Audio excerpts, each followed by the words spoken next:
Hello అండి. మిమ్మల్ని బాగున్నారా? Welcome to Sharu's everything. ఈరోజు క్రిస్పీగా క్రంచీగా ఉండే బిస్కెట్స్ ఎలా చేయాలో చూపిస్తానండి. మన ఇంట్లో తినడానికి ఏమీ లేవు, పిల్లలు స్కూల్ నుంచి వచ్చేస్తారు, ఏం చేయాలి అని ఆలోచిస్తున్నప్పుడు ఈ రకంగా బిస్కెట్స్ చేసి పెట్టండి. చాలా ఇష్టంగా తింటారు. అలాగే చాలా క్విక్గా కూడా అయిపోతుందండి. ఒక 10 మినిట్స్ టైం కేటాయిస్తే మనకి బిస్కెట్స్ అయితే రెడీ అయిపోతాయి.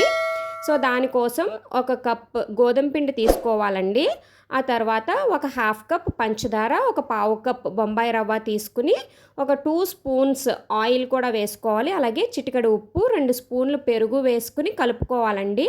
అలాగే పావు టీ స్పూన్ బేకింగ్ సోడా కూడా వేసుకోవాలి. సో ఇవన్నీ కూడా మన కొంచెం వాటర్ వేసుకుని చపాతీ పిండిలాగా కలుపుకోవాలండి. మనం చపాతీ చేసుకునేటప్పుడు ఏ రకంగా కలుపుకుంటామో ఆ రకంగా కలుపుకుంటే సరిపోతుంది.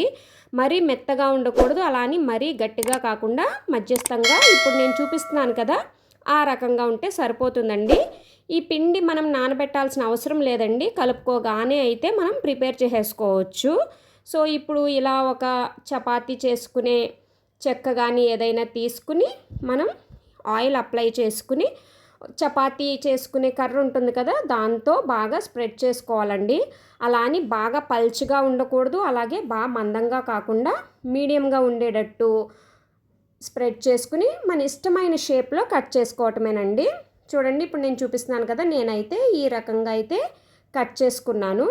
ఇప్పుడు ఇవి వేయించుకుంటే అయిపోయింది. స్వీట్ బిస్కెట్ అయితే రెడీ అండి. సో చూస్తున్నారు కదా, ఈ రకంగా ఈ మందం అయితే ఉండాలండి. ఇప్పుడు ఇవన్నీ కూడా ఆయిల్లో ఫ్రై చేసుకోవటమే. ఆయిల్ మరీ వేడిగా కాకుండా మీడియం హీట్ అవ్వగానే వేసుకోవాలండి. ఎందుకు అంటే వేడి బాగా ఎక్కువ ఉంటే వెంటనే మాడిపోతాయి అన్నమాట. సో మీడియం హీట్ ఉన్న ఆయిల్లో వేసుకుని బోత్ సైడ్స్ వేయించుకుంటే సరిపోతుందండి.